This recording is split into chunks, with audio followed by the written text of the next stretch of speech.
అంటే ఈ క్రిస్టియన్ గా వాడు మారడానికి మనం అవకాశం ఇచ్చారంటే అంతేనా? అంటే క్రిస్టియన్ అనే కాదు సార్, ఆ, క్రిస్టియన్ అనేది ఆ. పక్కన మన గురించి కాదు కానీ సరే మన అండి. ఇప్పుడు దేవుడు బ్రిటిష్ వాళ్ళు రాకముందు ముస్లిం రాకముందు ఏ మరి అప్పుడు ఉన్నాయా మీరు చెప్పింది ఇవి గుళ్ళోకి రానికి పోవటం గానీ ఇలాంటి దూరం పెడతాం గానీ ఉన్నాయా? బౌద్ధ మతం అనేది ఉంది, వినండి. కాదు సార్, ఇప్పుడు మీరేం చెప్తున్నారంటే ఒక ఆ, నిమిషం నన్ను చెప్పనండి. చెప్పండి. అంటరానితనము డైరెక్ట్ గా మీరు చెప్తుంది అంటరానితనము కొంచెం కొంతమందిని తక్కువగా చూశారు కాబట్టి వీళ్ళు మతం మారారు అంటున్నారు, అవునా? అంటరాని తనం గురించి నేను అనలేదు సారు. ఆ, నేను చెప్పింది ఏంటంటే ఉమ్, మన పెద్దలు, మన పూర్వీకులు, మన పితరుల నాటి నుండి సనాతన ధర్మం అనేది ఒకటి ఉంది. ఉమ్, ఉమ్. ఇది మనకి అంటే నేను దాని కోణములో నుండి మాట్లాడుతూ ఉన్నాను. ఓకే. వారి యొక్క ప్రలోభాల కోసం, అంటే ప్రలోభాలనంటే ఉదాహరణకి ఎవరైనా ఒకరు వాళ్ళ అంటే మన ఎక్కువ జాతి, మన జాతులు ఎవరైనా చనిపోయినప్పుడు ఉమ్. మనకు ఆ కళేబారమును తీయాలన్నా, కళేబారమును పాతాలన్నా, కళేబారమును దహన సంస్కారమును చేయాలన్నా మనము దానిని చేసేవాళ్ళు కాదు. దానికి నేను ఎప్పుడు మీరు చెప్పేది నేను వెళ్ళలేదు సార్, మరి నాకు ఇది నేను ఫస్ట్ టైం వింటున్నాను. లేదు సార్, నిజంగా నాకు ఐడియా లేదు సార్, మరి మీరు చెప్పేదైతే ఐడియా లేదు నాకు. వాళ్ళకి ఏం చేస్తామంటే వాళ్ళ యొక్క వృత్తుల ప్రకారముగా పువ్వులు కుట్టుకుని వారికి సార్ ఇప్పుడు దహన సంస్కారాలు అనేవి మన చాలా కులాల్లో డిఫరెంట్ టైప్ ఉంటాయి. అందరినీ దహనం చేస్తారు. అవును. కానీ ఆ దహనం చేసేటప్పుడు కొన్ని ఆచారాల ప్రకారం వాళ్ళు చేసుకుంటారు. కొంతమంది బియ్యం నోట్లో పోస్తారు, కొంతమంది నువ్వుల నోట్లో పోస్తారు. ఆ నువ్వుల గురించి నేను వెళ్ళలేదు సార్. మరి దేని గురించి అండి మీరు మాట్లాడేది? సార్ డాక్టర్ అంబేద్కర్ గారి జీవిత చరిత్ర మీరు చదివారు కదా? చదివానండి. వాళ్ళందరూ అంటే ఈ డాక్టర్ అంబేద్కర్ గారు రాజ్యాంగం ఆయన చేసిందంతా ఎదుటి వారు చేసే ఆ యొక్క పనులన్నీ, వారు చేసేవన్నీ ఆయన కళ్ళకి చూసినట్లుగా ఆయన చూశాడు కనుక దాన్ని రాశాడంటే రాసిన వాడి తప్పు లేదు అక్కడ. అంటే సార్ ఇప్పుడు మీరు నాకు క్లారిటీ ఇవ్వండి సార్, మీరు చెప్పేది నాకు అర్థం కావట్లేదు. అంబేద్కర్ ఏం చేశాడంటే పూర్వీకులు ఉన్నారు సార్. కాదు సార్, నన్ను చెప్పనియండి. అంబేద్కర్ చేసింది ఏంటంటే అంటరానితనం ఉందని చెప్పి ఆయన బాగా ఫైట్ చేశాడు అంటరానితనం గురించి. అంటే అంటరానితనం అంటే ఇంకేమి కాదు, వాళ్ళని ఏం చేశారంటే కొన్ని విధాలుగా అందరము మన భారతీయులమే కాకుండా వ్యత్యాసాల వలన, వారికి వ్యత్యాసాలు చూపించడం వలన వారు ఏమయ్యారంటే వారు అలా అణచివేయబడిన తర్వాత మన మీద గౌరవము, మన మీద భక్తి, లేకపోతే మనము చెప్పే శాసనాలకి వారు కట్టుబాటు లేక వారు వేరొక దానికి ఆధారపడవలసిన కారణమైంది అని ఆయన అక్కడ రాశారు. అంటే మనం లోతుకి వెళ్ళవసరం లేదు. అప్పుడు అంబేద్కర్ అంటే ఇంత మత మార్పిడి లేదండి. మత మార్పిడి లేదు కనుక అప్పుడు కుల వివక్షణ అనేది, కుల వివక్ష అయితే ఉంది. ఎప్పటి నుంచి ఉంది అది? బ్రిటిష్ వాడు వచ్చినప్పటి నుంచి కుల వివక్ష ఉంది, కానీ అంతకు ముందు లేదు కుల వివక్ష. కుల వివక్ష ఎప్పుడు నుండండి? బ్రిటిష్ వాడు వచ్చిన తర్వాత వాడు భారతదేశంలో ఎప్పుడైతే అడుగు పెట్టాడో అప్పటి నుంచి కుల వివక్ష ఉంది. అంటే కుల వివక్ష అంటే ఒక కులం తక్కువ, కులం ఎక్కువ అని ఉంది. మీకు ఒక విషయం అంటే అంటరానితనం ఉంది అనేది నేను చెప్తున్నాను. నేననేది మీరు కొద్దిగా రాంగ్ గా చూడండి. ఒక్కసారి నేను ఎప్పుడు అలా మీతో మాట్లాడిన గానీ ఈ ఎవడని బ్రిటిష్ వాళ్ళు రాకముందు వీళ్ళ గురించి పక్కన పెట్టండి, మన సనాతన ధర్మం అనేది రాకముందు నుండే ఉంది సార్ మనకి. సరే, ఇప్పుడు నేను ఒక క్వశ్చన్ అడుగుతున్నాను సార్, కరెక్ట్ గా చెప్పండి. ఎస్సీలని ఎస్టీలని అంటరాని వాళ్ళుగా చూశారు. ఎస్సీ ఎస్టీ వాళ్ళనే కాదు, వాళ్ళ పేర్లు కూడా ఎత్తవసరం లేదు, శూద్రులు అనబడిన వారు ఉండేవారు. కరెక్టే కదా? వాళ్ళు శూద్రులను గుళ్ళోకి రానిచ్చేవాళ్ళ లేదా? వీళ్ళ పేర్లు మనం పెడితే కాదండి, ఒక్క నిమిషం. శూద్రుల్ని గుళ్ళోకి రానిచ్చేవాళ్ళ లేదా? ఒక్క నిమిషం అండి. ఇప్పుడు బ్రిటిష్ వాడు రాకముందు, ఒక్క నిమిషం నేను చెప్పేదండి, బ్రిటిష్ వాడు రాకముందు శూద్రుల్ని గుళ్ళోకి రానిచ్చారా లేదా? శూద్రుల్ని ఈ 3 జాతుల వాళ్ళు ఉండేవారు కదా, ఎవరు? బ్రాహ్మణులు, వైశ్యులు, క్షత్రియులు. ఓకే.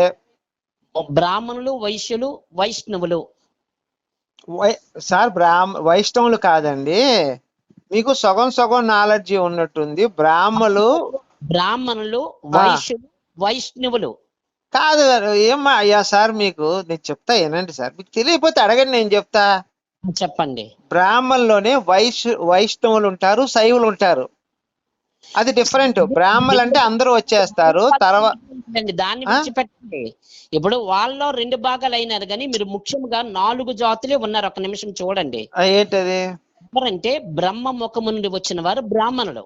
సార్ సార్ నేను చెప్తున్నా వినండి సార్, నేను చెప్తాను వినండి. బ్రాహ్మలు, వైశ్యులు, క్షత్రియులే ముగ్గురే, నాలుగోది శూద్రులు. సార్ మీరు ఆ, మీరు పూర్తిగా మీరు ఒక్కసారి మీరు చెప్పింది నేను విన్నాను, నేను చెప్పింది కూడా ఆ, మీరు ఆ, వినండి. చెప్పండి. బ్రహ్మ ముఖము నుండి వచ్చిన వారు బ్రాహ్మణులు ఒకటి. ఓకే. బ్రహ్మ భుజము నుండి వచ్చిన వారు వైష్ణవులు. వైష్ణవులు కాదండి, క్షత్రియులండి బాబు. మీరు వినండి వినండి, నేను పూర్తి చెప్తాను కదా దాని గురించి. ఒక్క నిమిషం, మీరు ఒకసారి గూగుల్ ఓపెన్ చేయండి. గూగుల్ రాంగ్ అండి, ఇదండి ఇక్కడ గ్రంథం చూడండి. ఏ గ్రంథంలో గ్రంథం మీ దగ్గర? బ్రహ్మ పురాణం ఉంటే తీయండి ఒకసారి. బ్రహ్మ పురాణము చూడండి. బ్రహ్మ ఆ, పురాణం తీయండి తీయండి, అక్కడ ఏముంది చదవండి. 10వ అధ్యాయం తీయండి. 10వ అధ్యాయం. తీయండి సార్, మీరు చదవండి, అక్కడ పుస్తకం తీయండి. మీ దగ్గర పుస్తకం ఉందా? ఉందండి. చెప్పండి.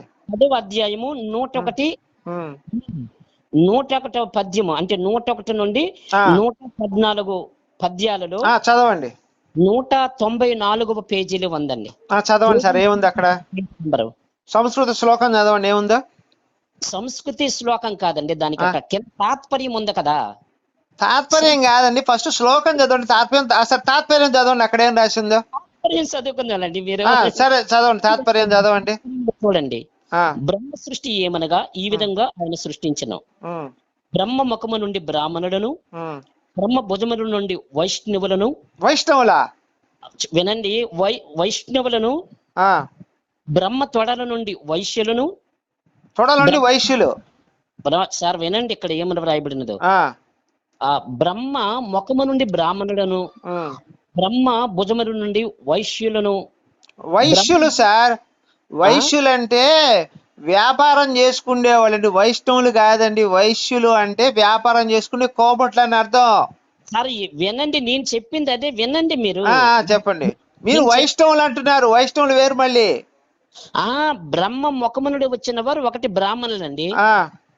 బ్రహ్మ భుజముల నుండి వచ్చిన వారు వైశ్యులు. వైశ్యులండి, అవునండి, నేను చెప్తుంది అదే. మీరు వైష్ణవులు అన్నారు. వైశ్యులు. బ్రహ్మ తొడల నుండి వచ్చిన వారు వైష్ణవులు. వైష్ణవులు కాదండి, క్షత్రియులండి. వినండి వినండి మీరు కాదు, ఒక నిమిషం నేను చెప్తానండి. ముఖం నుంచి వచ్చిన వాళ్ళు బ్రాహ్మణులు, భుజం నుంచి వచ్చిన వాళ్ళు క్షత్రియులు. క్షత్రియులు కాదండి, మళ్ళీ గ్రంథాన్ని మీరు మార్చేస్తారు. ఉండండి, ఒక నిమిషం లైన్ లో ఉండండి. ఒక పండితుడు లైన్ లో తీసుకుందాం, ఉండండి. మీరు ఒక్క నిమిషం లైన్ లో ఉండండి. ఓకే తీసుకోండి. మీరు ఒక్క నిమిషం లైన్ లో ఉండండి సార్, ఒక పండితుడు లైన్ లో తీసుకుంటాను.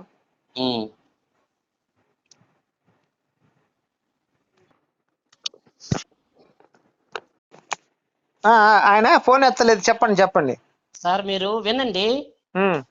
బ్రహ్మ ముఖము నుండి వచ్చిన వారు బ్రాహ్మణుడు సార్. బ్రహ్మ భుజము నుండి వచ్చిన వారు వైష్ణవులు. వినండి. బ్రహ్మ సార్, నాకు ఇరిటేషన్ చేయకండి.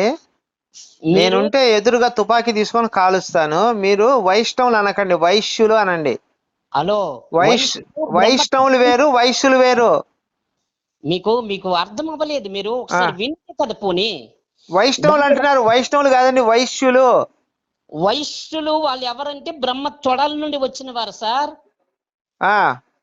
ఇక్కడ 3 భాగాలు కదా, మొత్తం 4 భాగాలు. పేర్లు చెప్పండి, ఎవరెవరు వచ్చారో చెప్పండి మొత్తం. బ్రాహ్మలు సార్, మీరు ఇప్పుడు 8 సార్లు మీకు చెప్పాను, మీరు వినరు. తప్పు చెబుతున్నారు మీరు. నేను తప్పు చెప్పితే మీరు ఆ గ్రంథం తల అధ్యాయం మీ దగ్గర ఉన్న పుస్తకాన్ని తగలబెట్టండి. అది అసలు ఆ గ్రంథం కాదు, తప్పది. ఆ గ్రంథం రాసింది ఎవడో పనికి మాలాడు రాసిన పుస్తకం అది, మీరు చదివేది.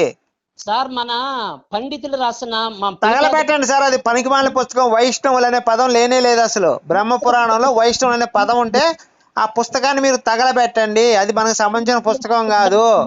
బ్రాహ్మలు, వైశ్యులు, క్షత్రియులు, శూద్రులు 4 వర్ణాలు మాత్రమే బ్రహ్మ పురాణం రాసి ఉంటాయి. వైష్ణవులు అనే పదం రాసింటే ఆ పుస్తకాన్ని తగలబెట్టండి. అది మనకు సంబంధించిన పుస్తకం కాదు. అది ఎవడో పనికి మాలిన ఒక సాయిబు గారు రాసిన పుస్తకం అయి ఉంటుంది అది. సాయిబు గడు రాసిందా? రాశారండి. అసలు వైష్ణవులు అనే పదం ఉందా? బ్రహ్మ పురాణంలో వైష్ణవులు అనే పదం ఉందా? వైష్ణవులు, వైశ్యులు, శూద్రులు సార్. నేను అందుకే తగలబెట్టమన్నా దాన్ని. అర్థమైందా? ఆ పుస్తకాన్ని తగలబెట్టమంటున్నా అందుకనే. అది మనకు సంబంధించిన పుస్తకం. నువ్వు ఏడో 5 రూపాయలు 10 రూపాయల పుస్తకం కొన్నావు స్వామి. ఏవి 10 రూపాయలు? నువ్వు కొన్న పుస్తకం 10 రూపాయల పుస్తకం అది.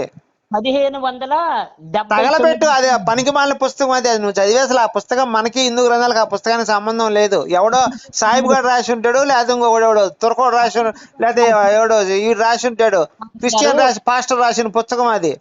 ఏ క్రిస్టియను? ఎవడో రాసి ఉంటాడు అది. అలాంటి పుస్తకం బ్రాహ్మలు, వైశ్యులు, క్షత్రియులు, శూద్రులు ఈ 4 వర్ణాలు మాత్రమే బ్రహ్మ మొహం నుంచి బ్రాహ్మలు, భుజాల నుంచి క్షత్రియులు, కింద ఉదర భాగం నుంచి వైశ్యులు ఉద్భవించారు, తొడల నుంచి క్షత్రియులు ఉద్భవించారని ఉంటుంది తప్పితే వైష్ణవులు అనే పదం లేనే లేదు. మీకు పూర్తిగా వినండి. మీరు విని దానిని తెలుసుకోండి, లేదా మీకు తెలిసిన వారిని కాంటాక్ట్ చేయండి. నేను ఆ పేజీ నెంబర్ తో సహా. ఇప్పుడు మళ్ళీ ఆ పేర్లు చదవండి, అక్కడే ఉన్నాయి ఎవరు ఎంత, మళ్ళీ చెప్పండి. ఆ 4 పేర్లు కరెక్ట్ గా పలకండి. మీకు ఇటు వినండి, కరెక్ట్ గానే ఉంది సార్. మీరు వినకుంటా చెప్పు ఇప్పుడు చెప్పండి, మళ్ళీ ఫస్ట్ నుంచి 1 సెకండ్ మళ్ళీ చెప్పండి ఒకసారి. మీ ఆలోచన విధానాలు కరెక్ట్ లేక మీరు అవి అయ్యో మళ్ళీ చెప్పండి ఒకసారి, చెప్పండి అంటే ఒకసారి ఫైనల్ గా చెప్పండి. మీరు ఇంత స్పష్టంగా మీతో మాట్లాడని మీరు ర్యాష్గా మాట్లాడతాను సార్. ర్యాష్ కాదు, మరి నాకు తిక్కరేగుతుంది. నువ్వు పిచ్చి పిచ్చి మాట్లాడి మాట్లాడుతున్నావు. వైష్ణవులు అనే పదం లేనే లేదు అసలు బ్రహ్మ పురాణంలో. సార్ అంటే సనాతన ధర్మంలో మీలాంటి లాంగ్వేజ్ ఎక్కడ వాడలేదు సార్. నేను మరి పిచ్చి మాటలు మాట్లాడుతున్నావు. నువ్వు వైష్ణవులు అనే పదం లేదు అసలు బ్రహ్మ పురాణంలో అని చెప్తుంటే తిక్కలోళ్ళగా మాట్లాడతావు ఇందాక నుంచి. ఏంటని? వైష్ణవులు అనే పదం లేదు అసలు బ్రహ్మ పురాణంలో. వైష్ణవులు లేకుంటే వైష్ణవులు ఎలా వచ్చారు సార్? వయసులు వేరు, వైష్ణవులు వేరు. వైష్ణవులు ఎలా వచ్చారు? పురాణాలలో వారు లేని. బాబు నేను చెప్తుంది ఈ పురాణం లేదని పురాణాలు లేదని చెప్పలే. ఈ పురాణంలో వైష్ణవులు అనే పదం లేదు ఆ సందర్భంలో. అది కాదు సార్, వైష్ణవులు ఉన్న పురాణం మీరు చెప్పండి, నేను రాసుకుంటున్నాను. వైష్ణవులు ఉన్న పురాణం, ఏ పురాణంలో వైష్ణవులు ఉన్నారో ఆ పేరు చెప్పండి, నేను రాసుకుంటున్నాను. బ్రహ్మ పురాణంలో వైష్ణవులు అనే పదం లేదు. వేరే పురాణంలో ఉందా? వేరే పురాణంలో ఉంది. ఏ పురాణం ఉంది? నేను చెప్తా. మత్స్య పురాణంలో రాసింది. మత్స్య పురాణం రాసింది, చదవండి ఒకసారి. మత్స్య పురాణం తెచ్చుకోండి మీరు. అవును, మత్స్య పురాణంలోనే ఉంది వైష్ణవుల గురించి. వైష్ణవ అనే పదం ఉంటది, దీంట్లో లేదు. బ్రహ్మ పురాణంలో ఈ బ్రాహ్మలు, వైశ్యులు, క్షత్రియులు, శూద్రులు 4 పదాలు మాత్రమే ఉంటాయి తప్ప వైష్ణవులు అనే పదం ఉందంటే ఆ పుస్తకాన్ని తీసుకుని మీరు తగలబెట్టండి. అసలు మనకు సంబంధించిన పుస్తకం కాదు అది. అర్థమైందా? ఫస్ట్ క్లారిటీ ఇస్తుంది. ఇది నా ఫోన్ నెంబరు. నువ్వు ఏ పండితుడైనా కనుక్కొని నేను చెప్పిన దాంట్లో తప్పుంటే నాకు కాల్ చేయండి, నేను మొత్తం ఎక్స్ప్లెయిన్ చేస్తా. మీ దగ్గరలో గుడికి వెళ్ళండి మీరు ఫస్ట్. అక్కడికి వెళ్ళి పంతులు గారి చేత నాకు ఫోన్ చేయించండి. అర్థమైందా? వైష్ణవులు అనే పదం అసలు ఉండదు బ్రహ్మ పురాణంలో, నాది గ్యారంటీ. అలాంటి పుస్తకం నువ్వు ఏమంటే తీసుకెళ్ళి తగలబెట్టు, మళ్ళీ నాకు కాల్ చేయకు నువ్వు, సరేనా? పంతులు గారి దగ్గరికి వెళ్ళి సాయంత్రం పెట్టి పంతులు గారి దగ్గరికి వెళ్ళి ఏమండి బ్రహ్మ పురాణంలో ఇలా వైష్ణవులు అనే పదం నేను చెప్పానండి, అసలు బ్రహ్మ పురాణంలో బ్రహ్మ నుంచి ఉద్భవించిన వాళ్ళు బ్రాహ్మణులు, క్షత్రియులు, శూద్రులు, వైశ్యులు అని చెప్పారు. నేను వైష్ణవులు అన్నానండి, వైష్ణవులు అనే పదం ఉంది అని అడగండి. ఆయన ఉందంటే నాకు కాల్ చేయండి, లేదంటే మీరు ఇంట్లో పనుకోండి కామ్గా, సరేనా? పిచ్చి పిచ్చి ఆర్గ్యుమెంట్లు, పిచ్చి పిచ్చిగా మాట్లాడదాం నోటికి వచ్చినాయి చేయకండి, సరేనా? పెట్టేయండి, ఫోన్ పెట్టేయండి ఇంకా.